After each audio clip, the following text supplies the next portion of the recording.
And I can't fuck with snakes. I ain't all the way back from my people. I pray I won't fortune for fame. I'm finna turn up and get ass a taste. I thought I was global. They screaming my name. I'm everywhere like I'm the Chicago way.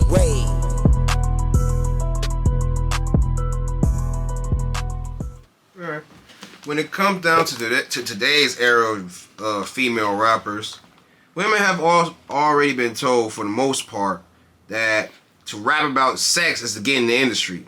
But then later on, fans and sometimes celebrities or even the industry itself would always complain about how women is always rapping about sex. But now we got women who can blow up off drill rap, which is something different for males to hear. But then they're still complaining about women rapping about drill, saying leave this to the man and stay in the woman's place. So it's almost like sometimes people don't even know what they want to hear and what they don't want to hear. So it's like, man, pick one. Right. But the question is there anything wrong with how a woman is rapping for the industry or the music audience in general? Yes or no? Is there anything wrong? Yes, anything wrong with it? Yes or no? No. All right. Since the answer is no, why are people always complaining about how women should rap? I think it just goes into beyond music. I just think it's a society thing. Nothing that a woman can do is ever going to be good enough for society. You know, it goes beyond music. You can work at a job and the people at your job, you could be the top worker at your job, but they still feel like you should be doing something better. You know, I mean, it took years for women to even be able to vote in America. Like women wasn't even allowed to vote when men was. So it's always something when it comes to women. Like, I don't know what it is. I just think that it's high expectations for women at all times. You know, I don't know if that's because we are the nurturers and we are we are who birthed humanity. So they hold us to, like, they expect us to do, you know, like more. That's what I think it be. It's always something with women though. We always catch flack for everything, you know. So should the fans just deal with how women rap and just decide if they like the song or not? Yeah, that's how I feel. Yeah, because I mean, they not doing that with men. You know, they're not doing it with the men artists. I just got into it with some people on social media because I posted something about that because I was saying like people, I be feeling like people be hating on Sexyy Red. You know, I feel like they hate on her. She came up, she doing her thing, she getting to the bag, she talk about what she want to talk about. Literally. Like, yeah, and the thing about it, what I don't like is like people be like, oh, like her music, like especially the females, it's just like, really, a lot of y'all she probably don't even be doing some of that stuff she talk about. Or maybe I would tell people like she probably had a phase, but I feel like a lot of females had a whole phase, and I don't even understand why they be trying to sit up here acting like they ain't never sucked a dick, or they know they booty hole around too. You know what I'm saying? So what's the big deal? Like, she's not talking about killing nobody. Like you said, like, it's like, damn if you do, damn if you don't, you know. She like to party, she young, she like to have a good time. There's a lot of other females out here that's on the same type of way, even the ones that act like they not. You know, I think people need to stop acting like they more than what they are, when really behind closed doors, they ass probably doing more dicks than she ever probably did. You know, so it's like, stop trying to hold her accountable. And then I don't feel like people hold the guys accountable for making like the drill music and stuff like that.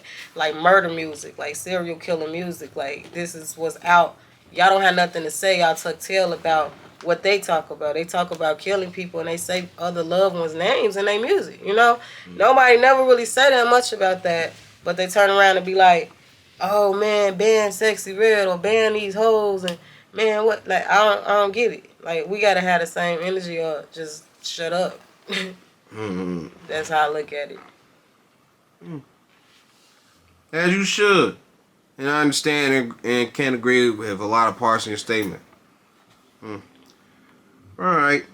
Well, another thing this is another segment to get this clear. Well, this is another thing that the Chicago Wave does is check on people's health. So that's why in this segment I call it the health check segment. Okay. So I understand how people may view bloggers. Like a lot of bloggers don't care. They be trying to push the negative air. And the negative narrative, or they be just trying to put all the bullshit, and they just be labeling certain people any old type of name, and it's like bloggers can potentially fuck the internet up. But that's only some bloggers. There are other bloggers who tend on promoting positive shit too. Like they'll point out all the good shit about you before they promote all the flaws. So that way they don't try to destroy characters and anything. Right. And often as a blogger, that's how I've been viewed as for about a lot of people. What they say, you point out the negative? Yeah, like I don't post just shit positive, but it's like go on my highlight session, you're gonna see I promote a lot of positive content here. So I don't get why y'all think I only care about the game banging and shit when it's like but that's a story for another day.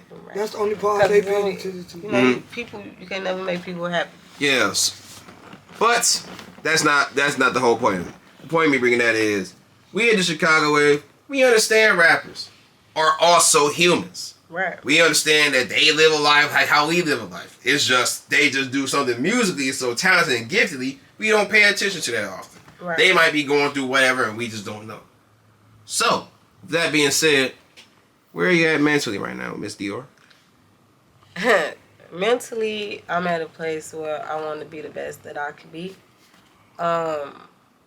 I really took myself out of the world per se, as far as like hanging out a whole lot. Like I don't do a whole lot of that. Like I really went into like a shell, and practicing self-preservation. So I've been preserving myself for myself and focusing more on myself, because I am the type of person who can stretch myself thin, trying to be there for every single situation. And I've learned that I can't do that. And that definitely is stressful and can, become depressing. So I'm cool. Like I'm happy. I'm in a state of rebirth. That's what I'm at. State of rebirth. That's a nice way to put it. Yeah. I often hear people say that, so I like to hear that you're doing good. Yeah. A lot of people, they grow up, and while growing up, they always hear older people, or maybe parents, maybe teachers, maybe strangers, maybe uncles, right? Just anybody older than them trying to give them advice, because they're just kids at the time. But they don't understand it. What the adults are trying to tell them is that this is some shit you need to prepare for in the future. But you don't understand yet because you're a kid. You can only handle so much. When you fully grow up, you'll understand though. But I like to say that my generation or the generation before mine, they grew up hearing that same advice and don't listen at all. So it's like they don't take none of the messages that they're trying to tell them. But a lot of us is growing up, and we got a different state of minds from how we was back then as kids. Which is why in this segment, I like to call it the message for the youth. So, with that being said, you've grown up, you've seen life for what it is as a child, and you definitely see what it's like now. And who knows what else you're going to deal with in the future. Right. So, with that being said, you gain experience, wisdom, knowledge, all that.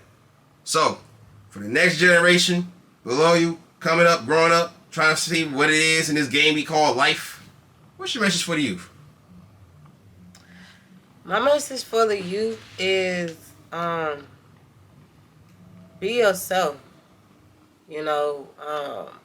Right now I feel like the generation is it's like a follow the leader type of generation, where like if one person make a TikTok dance, everybody want to do the same TikTok. Like it's just like, so everybody's just kind of following each other. Like if one person dressed in a certain type of way, you're gonna look up and not everybody dressed in the same type of way. I just feel like be yourself, be original, never try to fit in to what's not you. Just because we might be from a city that's known as drill or a city that's known for violence don't mean that you have to partake in it. You know, like try to live beyond that and like try to be peaceful. Like we need the youth. The youth is the future. So we need more educators. We need more scientists. We need more people that's into tech. Like doing music is cool. Being an athlete is cool. All that's cool. That's a quick way of getting to the bag, depending on how you do it. But I feel like stay in school, stay educated. Reading is definitely fundamental. And yeah, that's pretty much it. Also, credit. Credit is definitely a thing that is very important, and I don't feel like a lot of people stress that enough. Like you can have a whole lot of cash, but if you ain't got credit, that don't mean nothing. Cash doesn't mean anything if you don't have credit. You won't even be able to get a house for real unless you just gonna put $250,000 on the house, which is cool too. But at the same time, that's like not a smart financial decision. That's it. If you were talking to your younger self, like if you could see your younger self in front of you right now, and you could tell your younger self something that could get her to take her own advice, and this was your message. Do you think the younger version of you would take that advice? Yeah, I do. I do. I think I would have took that advice. Like I wish somebody would have told me half the things that I learned just by growing up. You know, like yeah, like with me, really pretty much almost raising myself for the most part. I had to learn everything. I won't say the hard way, but definitely wasn't the easy way, and I definitely wasn't told a lot of things. I wasn't taught a lot of things, so I had to learn on my own. So yeah, I always wish I had like a big sister or like, you know, another like. I won't say I do have a mother figure, but I wish I would have had like another mother figure too. Yeah. You think there's a way we can? Go ahead. Nah, you good. You think there's a way we can get the youth of today's generation to listen, or they just gotta learn on their own? They not gonna they not gonna listen.